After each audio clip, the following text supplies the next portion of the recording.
My name is Jason JROCK Houston. You guys are listening to an interview being done for Under the Influence. It's my great pleasure to be speaking with drummer Dave Anthony. And Dave, you're from a great Def Leppard tribute out of Phoenix, Arizona called Pyrosteria. How you doing tonight, Dave?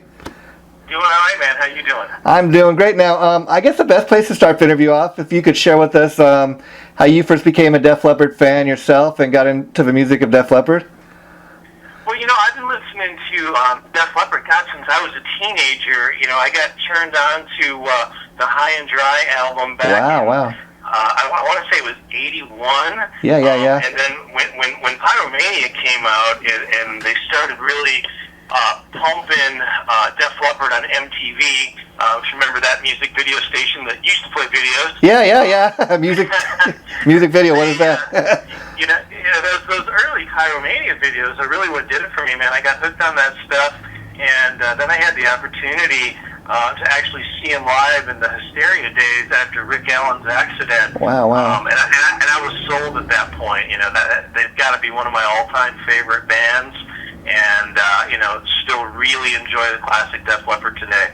Yeah, so I got to ask you, Dave, being that High and Dry's album that kind of introduced you to Def Leppard, would you say that's kind of your would that be your all-time favorite Leppard album, or is there another one that you kind of point to and say, when I think of Def Leppard, that's the album I think of? Really, the one that really stands out to me is Hysteria. Oh, okay. Mainly because of the time and effort it took for them to make that record. Yeah. That was coming right out of Rick Allen's accident. A lot of issues in the band.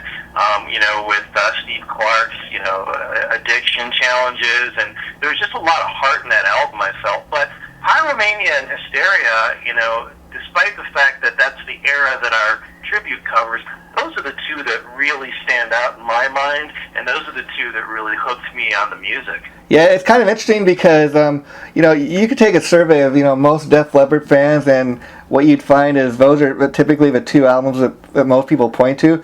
Now, kind of like you, Dave, my experience was, when those early Def Leppard albums came out, I was really young at the time. I wasn't even a teenager yet, but by the time Hysteria came out, that's when I really got into Def Leppard. So I kind of discovered the band through Hysteria, and then kind of went back and listened to other stuff. So that's kind of an interesting thing, and most people typically forget that when Hysteria first came out and they released Woman as a single, the album kind of stalled, and it didn't really do nothing until they released Pour Some Sugar on Me. Yeah, that's true. It was, and it's funny because Pour Some Sugar on Me is that cross-generational song that people from the 80s remember. Kids nowadays recognize it. That's that one standout song that seems to have recognition with all the generations. And it's the one that as a musician I get a lot of crap for playing. But man, I tell you what, when we fire into that song, everyone's on their feet and they're digging it. Yeah. Now let me ask you, because you said the first time you ever heard Def Leppard was the High and Dry album. Now I was curious. A couple of years down the line when you heard Hysteria and really started to get into the band. How big of as far as you becoming a drummer, how big of an influence was Rick Allen on you? Well, honestly, like I said, when he was on MTV back in, promoting the Pyromania stuff, pre-accident, of course. Of course, yeah. I was really intrigued to it, man. When I was a teenager, I went out and I bought the British flag shorts. And, I was already playing drums at that time, and, he was one of my early inspirations. But then, when Hysteria came around and, he made that recovery and really did some incredible things, that really sunk in. There was several times when I really wanted to hang it up and just give up playing. And then you think, well, if someone can live through an accident and all that went along with it and still end up on top and doing these huge arena tours today, to me that was just really inspirational. Yeah, I mean, it's a great inspirational human story. I mean, I've even heard, like you were saying, like Phil Collins said in several interviews, and some other guys, like when some of us have a bad day, we kind of think, look what that guy's been through. And the amazing thing to me is, that and he was able, who would think that you'd be sitting in a hospital room just think, well, you know what, the stuff I used to play with my, left arm, I can now play with my left foot. I mean, just think of that thought process, and from being able to, get that thought and turning into reality. I mean, what an inspirational story. Yeah, and that's not an easy transition, and it's funny because, being a drummer in a Def Leppard tribute, people always ask, when they haven't seen us yet. So, they joke about it. They say, so do you play with one arm or two?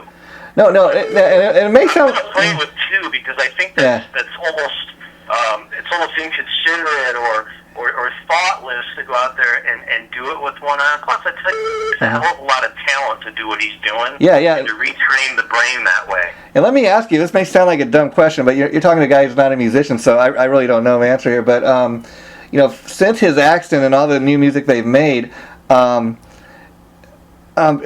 talking about a guy that's playing with one arm. So I was curious, for you to learn these songs, you're playing, some of the stuff that a guy with one arm created. So especially with stuff like stereo. So is it any more difficult for you to learn because or do you just play the way he would if he had two arms?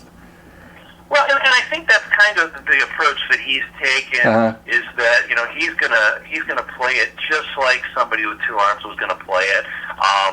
He's got a pretty tricked out drum kit with an awesome set of pedals that really emulates what his left hand would be doing. And he uses his left.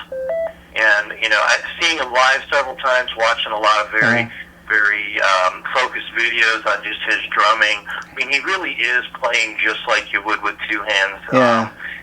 And I got to be honest, his stuff is not that simple. He didn't dumb it down. Some of the live shows, he may not be playing it note for note like the record, but not many do. But I got to tell you, going back and learning this stuff, you would have never known it was a one-arm drummer, and the stuff is just not as easy as people, especially non-musicians, think that it is. I guess what I'm asking is, when you guys play a show, do you have any electronics like what he would have on his drum set, or do you just play standard drum kit? Well, actually, I've built a drum kit very similar to his, kind of a cross-generational kit between Hysteria and the Adrenalized kit. Wow. It is all electronic that I'm playing. I'm using a lot of the same electronics that he used. Wow. Mainly trying to get a lot of the sounds that he has, in the studio working with Mutt Lange. I mean, they were able to come up with this incredible sound as a band, but mostly, the drum sounds are very unique, being that they are mostly electronic driven. So I've really aimed my gear and my setup at trying to emulate his sound, but also the look of it. If you look at some of the pictures and videos we've got posted up, I'm using damn near an identical drum kit that he used in that era. Wow. And now let me ask you, because I imagine like a lot of musicians, Dave, that you've been in several bands throughout your life, and you've probably done the original music thing. So what was the point when you thought, I'm going to give it a try being in a tribute band? I mean, and how did you hook up with the other guys to come to form Pyrosteria? Well, I've watched this tribute thing from afar for many years now. And it's starting to really pick up momentum. It's almost like its own little scene, especially out here on the West Coast. I was very hesitant, but when I saw the reaction of the crowds, the reaction of the fans, the fact that the tribute bands are getting really good shows, they're getting paid very well in most cases. And it's an opportunity to help people kind of relive something that took place once upon a time, or in Def Leppard's case, it's still taking place. But, we're focused on that classic era. So, when I first was contacted by Chad, our guitarist, he is from another very successful tribute band that toured the Vegas Strip and did a lot of casino work.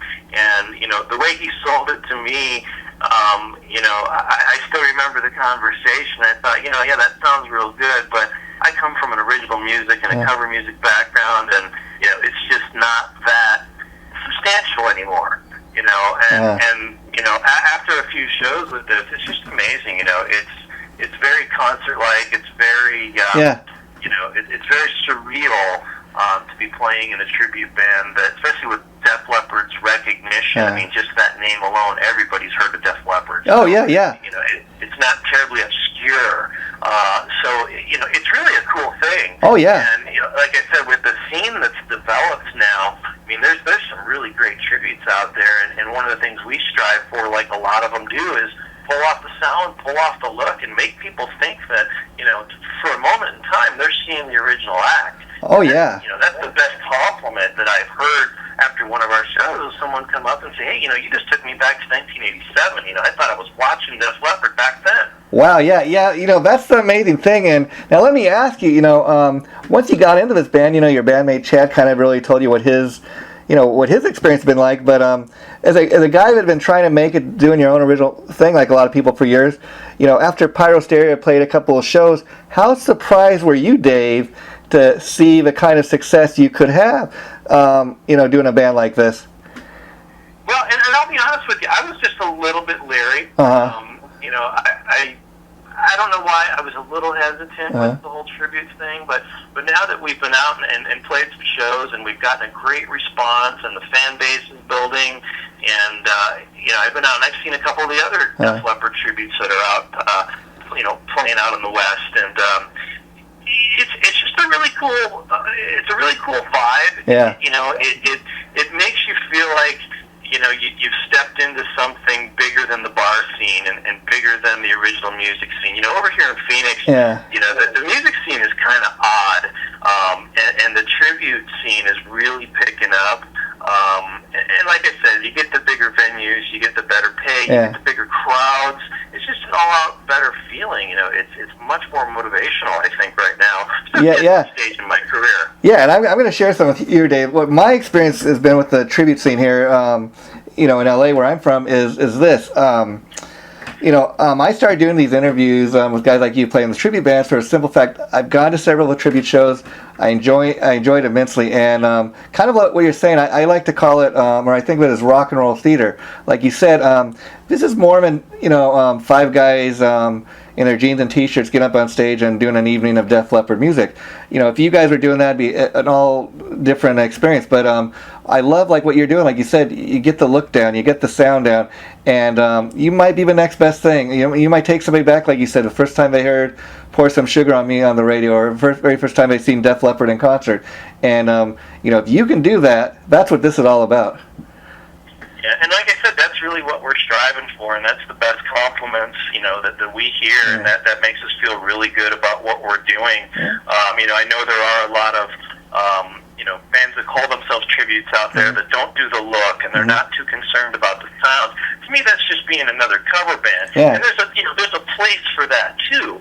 But, you know, to really be part of the tribute scene, you know, in my opinion, I think you got to do the look, you got to do the sound, you got to do the energy and the show, and that's really what Pyrosteria is all about. You know, we're just getting started, and we feel that, you know, in a matter of time here, we're going to be the nation's best Def Leppard tribute. Well, you guys are well on your way. And, you know, I had a chance to also interview your bandmates Scott and Brian, and one of the things Scott shared with me, like, I was telling you, I was so impressed. I'm looking on the band's Facebook page, and, you know, just the costumes are so authentic, and he was telling me, you know, just what he had to go to just find one of those authentic looking Union Jack, you know, shirts to, you know, that Joe Elliott wore back in the day, and it's just amazing. But you guys really got the look down.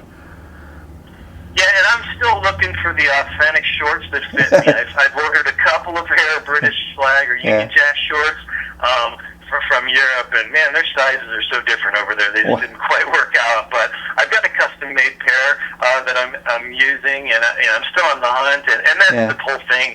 You know, it takes a lot of time to really, you know, to pull together the look, you know, the costumes, the whole thing, and you know, that's one of the things we really pride ourselves on is, you know, not only pulling off the sound and the music, because it's not easy music to pull off, but, you know, getting that look and that feel of the show and taking people back to that era. Yeah, I mean, you know, and the other reason I got to share with you, David, I started interviewing guys like you playing tribute bands is, unfortunately, there's a huge misconception out.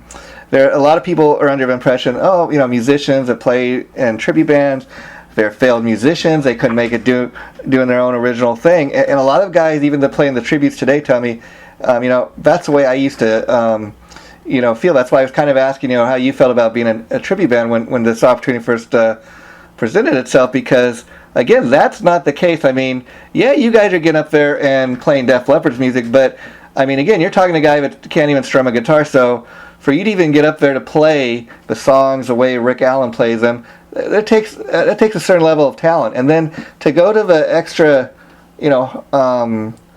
work of trying to find clothes from that era to look just like the band did back in the day, that also takes a lot of hard work and dedication. I don't think people realize all the trouble goes into, or hard work that goes into putting on a show like this. You're right, and I don't think they do, and that's why, again, like I said, I think a lot of the so-called tributes out there are really just cover bands covering one band's music without doing the whole show and the look. I really don't consider them a tribute, and there's a lot of really good ones out there. I know there's a really good Def Leppard tribute out of Texas, I believe, and they're working it really hard to do the look. But then there's one over in Southern California that, they just seem real lackadaisical about it. They're getting a lot of shows, but they're not really even, they don't seem to even be trying to do the look, and that's fine. I mean, just the music recognition alone sells tickets for a Def Leppard tribute, but we want to take it all the way. We want to be the band that's still out there touring as a Def Leppard tribute when Def Leppard's done and gone. Yeah, and a lot of these tribute bands, even down here in LA where I'm from, they've really become, corporate, if you know what I mean. I mean, there's even a TV show out there called The World's Greatest Tribute Bands, where they showcase some of the really, popular tribute bands. I mean, and what I dug about the TV show was typically they have like hard rock and metal acts, but then like last season they had a guy that came out and he did a great Stevie Wonder tribute. They had a guy that came out and did a great Frank Sinatra. So, again, when you're doing the tribute thing, I think it helps to have a little niche. And like you said, even in LA where I'm from, there's like maybe two or three Leopard tributes that I can think off the top of my head. But I think, there in Arizona, you guys are very smart for, because unlike Led Zeppelin or AC/DC that has, half a dozen tributes to them already, and they're oversaturated, there's not an oversaturation of Def Leppard tributes out there right now. Yeah, that's true, and I believe we're the only Def Leppard tribute in Arizona. I am aware of a couple over in Southern California. Like I said, I don't know that they're really pulling off the whole show. Yeah. But you're right. There are a lot of other tribute acts that saturate it. Like, gosh, I think there's 4 or 5 Led Zeppelin tributes here in town, and a handful of AC/DC tributes. And some of them will still be around in a couple of years, and some won't. It seems that the casinos and the bigger venues are being very selective these days with which tribute acts they book. And I am very familiar with the World's Greatest Tribute show that you had mentioned with Katie Darrow. Yeah. And, we'll be applying for that next year. I know they've got this next season already picked and booked. And we saw the Def Leppard tribute that was on 2 seasons ago, and we think there's room for us on that show as well. Yeah, and let me tell you about the Def Leppard tribute that was on the show. I believe the name of the band is Pyromania, and the guy that's the guitar player, he's in like half a dozen tribute bands. He's also like in a Judas Priest and Aerosmith. He's got a disco tribute. This guy has made his business, he's really big on the tribute scene out here, and so much so that he's got all these different tribute acts. He's formed his own kind of talent agency, and he books his own bands as well as other tribute acts, kind of manages them. This guy's just found his mark, if you know what I mean. Yeah, actually, I think the singer and the drummer in that Def Leppard tribute are the same way. They've got a multitude of tributes, and that's what they do full time. Yeah.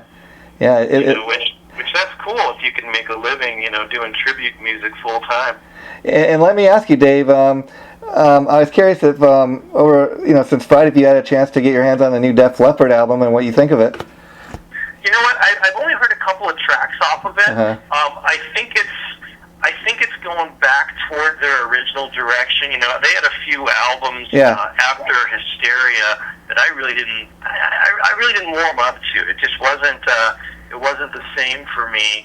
I think Adrenalize was probably the last one that I really enjoyed. Not to say they weren't great albums. They just weren't that classic Def Leppard. Yeah, I think there was too much experimentation, if you will. Now, what I can tell you, because I've got this new Def Leppard CD and I've listened to it from start to finish, I would say of everything they've done, over the last maybe 10 to 15 years, it's probably closest to Hysteria. If you want to know, does it sound like one of the classic albums? A lot of great stuff on there. The first single, it's kind of got a pour some sugar on me vibe. It's kind of like a rock anthem. They got some really classic sounding stuff on there. So I think it is worth going and picking up if you consider yourself a classic Def Leppard fan. Just some great British rock there. Yeah, I definitely plan to, and it's interesting that you say that because, I think that they realized where their mark was, and they've headed back that direction. And if I understand it correctly, they did this latest album without producer Mutt Lange, and have really kind of reeled that sound back in again from those earlier Def Leppard albums where he did produce. And those were the gold. That was all the money back then. Oh yeah. And so what have you enjoyed the most about being in this Pyrosteria band? I think it's it's for me. It's also reliving a period of time. Because this was music that I grew up with and listened to a lot as a teenager and through my 20s. And not to date myself here, but it really gives me an opportunity to play music that I've listened to my whole life and I really enjoy. And like I said earlier in the interview, this is music that is multi-generational. Yeah. Everybody recognizes a Def Leppard song at some point, and fans that have continued to listen to it. They really enjoy what we do, and the people that haven't heard it in 20 years, they'll come out to a show and be blown away. They'll be like, "Oh my God, I forgot how cool this music was." Yeah, it's a joy for me. It's a joy to play in this band and play this music. Yeah, and in preparing for talking to you today, Brian, I was just checking out some of the stuff that's posted on your Facebook page. I see that the other night you had a gig with a band called Honey Rider, which I understand is like an acoustic rock show, and I guess you guys played your last gig, but are you involved with any other projects besides Pyrosteria, or is that your main project right now? Right now, Pyrosteria is going to be my main project. I did just play the last show with my acoustic grunge band, and I've got some other things in the works, but I think Pyrosteria is going to take my main focus right now. We've had some challenges we've been working through with the band with a couple of the members having some difficult job opportunities and choices to make, and I think this is all starting to come back together again, so we're all going to have some time and some focus to really get this thing moving like it should be. And Scott was sharing with me kind of the band's goal for 2016 is you've been pretty much playing locally, but you want to try to see if you can get to other states and that kind of branch out. Yeah, I think we've collectively decided that the bar scene is not for us. Yeah. My first show with the band, and I was relatively new with the band, but my first show we opened up for 80s rockers Warrant. Wow. It was a phenomenal show. We were very well received. A lot of great feedback. Everybody was into it. I think that was the right crowd, and that show really took me back. And I think since then, we've played some smaller venues, and we've recently played a cool venue over here in Scottsdale, Arizona called the Live Wire, where we had the opportunity to play with our good friend Sam Halen. Wow. And it was just an incredible show. And again, that kind of reconfirmed that the larger venues, the larger sound systems, the bigger stage, the more impactful lighting system really pulls our show together. We're not a bar band. We're not going to play little bars. Again, a show like this is rock and roll theater, like I like to call it. And if you're in a bigger place like what you're talking about, you're gonna give audience that much more of an impression of a big rock show, and that's what this is all about. Yeah. So all that being said, I think our main focus right now is going to be the larger venues and the casinos. The casino circuit seems to be just exploding with tribute acts, and we're really looking to tap into that here in the next 12 months. Yeah, and I just got to give a shout out to a mutual friend of ours that you just brought up, Little Sammy, who of course is in the Sam Halen band, plays the role of Sammy Hagar, does a great job doing what he does. He's the one that kind of told me about this great Def Leppard tribute band, Pyrosteria, that he played with, done a few shows. He says, you got to interview these guys. They're just a great Def Leppard tribute, and that's kind of why at that point I then reached out to you, Dave and Brian, and you guys all agreed to do interviews with me. So I want to thank you all for that, and thank little Sammy for hooking me up with you guys. But before I let you go, Dave, the last thing I kind of wanted to touch base on is because, like I was telling Scott and Brian, I believe in talking to any band that every member of a band kind of brings something to the table, bringing in their own little influence, if you will. And one of the things Scott touched on during his interview was I was asking about a lot of the ads on your Facebook page for Pyrosteria, and because they look very professional. And he's telling me that you're an actual photographer and you're responsible for a lot of artwork. So have you always been into art? You know what, I have. It's been a long time passion. I wouldn't call myself professional by no stretch, but I've done some stuff commercially, and I really enjoy it. And it kind of lends itself well to playing music and in bands. Sure beats the heck out of paying photographers, which we're not opposed to doing that either. But when we're trying to get this thing off the ground, it really worked out well. And I'm a little tight on time to pursue that passion right now, but it's nice to always have in my back pocket. So, Scott and I work together on creating a lot of the art, and we've had some other folks working with us on some video production that we're putting out here real soon, and having a little background in that really helps when you're putting together a band. And so again, we're just talking about like a Facebook ad, advertising, the logo and stuff. But how cool is that when you create something like that and see it like, see the final product? It's got to be just an amazing feeling. Yeah, it is. It's nice to feel kind of self-sufficient, in a way that we can build this thing ourselves.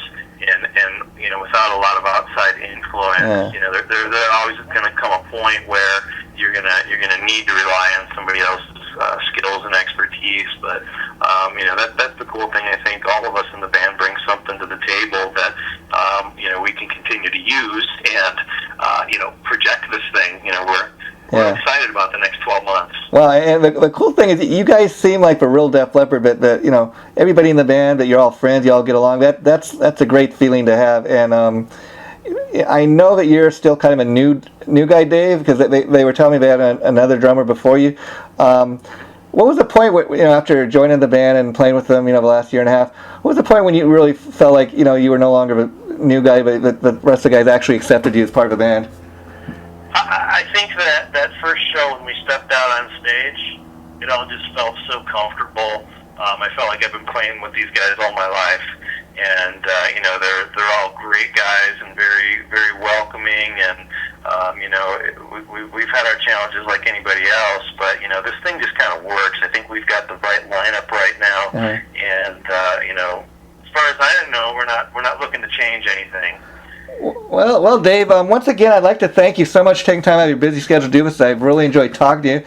And like I told Scott and Brian, anytime you want to do this again, because I really enjoyed talking to you. Anytime you guys have anything to promote, please let me know. And just curious, if I set you up to do another interview, a lot of times I like to ask people to talk about their favorite album, because I think that makes for an interesting conversation. Would you rather talk about, you think, High and Dry or Pyromania or Hysteria? If I had to pick one, I think it would be the Hysteria album. Okay. And all the background that surrounds that album. Okay, well, maybe I think that would make for an interesting conversation. So maybe once we have a chance to post these first 3 interviews, maybe I can reach out to you and we can do that, because I think that'd be a great conversation there. Yeah, that sounds great, man. I appreciate that, and thank you for your time, and thanks to Steve Christensen for giving us a shout out and connecting us with you. Really appreciate that. Okay, we'll do it. I'll be sure to let you guys know when all 3 interviews get posted. Probably be in the next couple weeks, but I don't have an exact date just yet, but I'll let you know. So you have a nice rest of the day, Dave, and thanks for doing this. All right, thank you, sir. We'll talk to you. Okay, bye-bye.